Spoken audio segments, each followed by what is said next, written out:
Hi everybody, this is Dave from the Scooter Lounge, and I'm here to tell you about the Vespa Primavera and Sprint 150 models so you know how to use it. In this video I'm going to quickly go over how to use the kickstand, how to access the glove box and underseat storage, how to use the keys, and how to use the controls. Okay, one of the most important things you need to know about owning a Vespa is that the 150 and up engines have a transponder key. What that means is that there's a microchip in the key that broadcasts a little radio signal to the computer, and the engine won't work without a key that has a chip that it recognizes. The only way to program more keys is to use this master key. So if you lose this, you're in a lot of trouble. Don't lose it. Keep this in a safe place. Drive your Vespa with this key, and you can make more of these using this if you need to. Some models, some years also come with a key fob. This fob has 4 buttons, however, they only do 2 things. So the buttons on the left will open the seat, the buttons on the right will blink the turn signals. To use them, sometimes you have to hold it for a few seconds because it goes to sleep after a period of time, but that's how that works. Either of these will open the seat and either of these will blink the turn signals. So I guess if there's a whole bunch of Vespas exactly like yours in a parking lot, you can figure out which one is yours by using these finder buttons. So your Vespa Primavera or Sprint has a glove box right here. In order to open it, you have to have the key turned either 1 or 2 clicks to the right of the off position. In either of these key positions, you can push the key in like that, and it will open the glove box.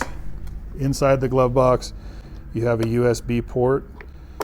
You have a fuse panel right here. And then you have a manual seat release lever. So with that, you can open the seat even if the scooter's battery is dead. The battery is under here in the floor. So there's 4 Torx T25 screws that you would remove in order to access the battery. You probably don't have a Torx T25 laying around. You do have one under the seat in this toolkit. This is your underseat storage compartment. Gas goes here. There are 2 other ways that you can open your seat. This button right here will open the seat when you press it, as long as the key is in and either 1 or 2 clicks to the right. You can also open it with the key fob. The ignition switch on your scooter has 4 positions. The first one is the steering lock position, which is when you turn the handlebar to the left, and then you turn the key all the way counterclockwise. That locks the steering, and I recommend parking it with the steering locked, and that makes it a little bit harder to vandalize or steal or try to take. The next position is the off position. In this position, the key can also be removed. The steering, however, is unlocked. The next position to the right, the key does not remove.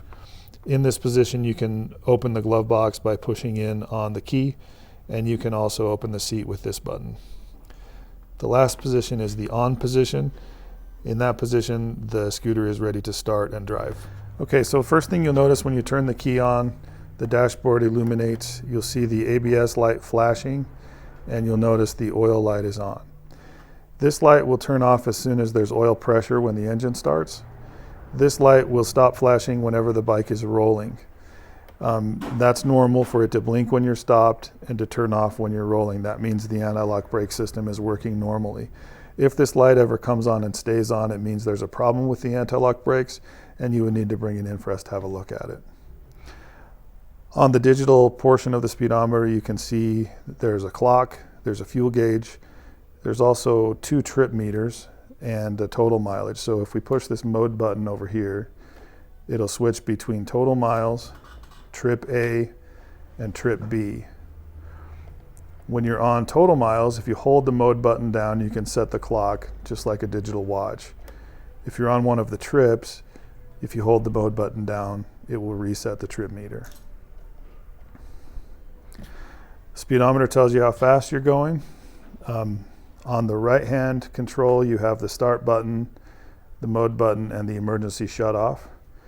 So this is a government requirement that you can turn the scooter engine off without taking your hand off of the control. So if there were some kind of an emergency, you could shut the engine down like that. To start it, you hold one of the brakes and you need to push this button, and that will start the engine. On the left-hand side, you have the horn, you have the blinkers, and the high beam and low beam, as well as a passing mode. Okay, the last thing to show you is the kickstand. On the Vespa 150s, they don't have a leaning kickstand, they have a center stand, which is more stable.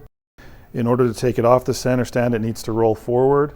You can do this by pulling the scooter forward, or you can also straddle the scooter like this and push forward. To put it back on the stand, you need to get off the scooter, hold it up with one hand, and then push down on this lever, and just push down like you're pushing into the ground, and it will lift the scooter up and back. You don't need to pull back on the handlebars. However, if you have trouble getting enough weight down on this lever to get it on the stand, you can lift up right here at the same time.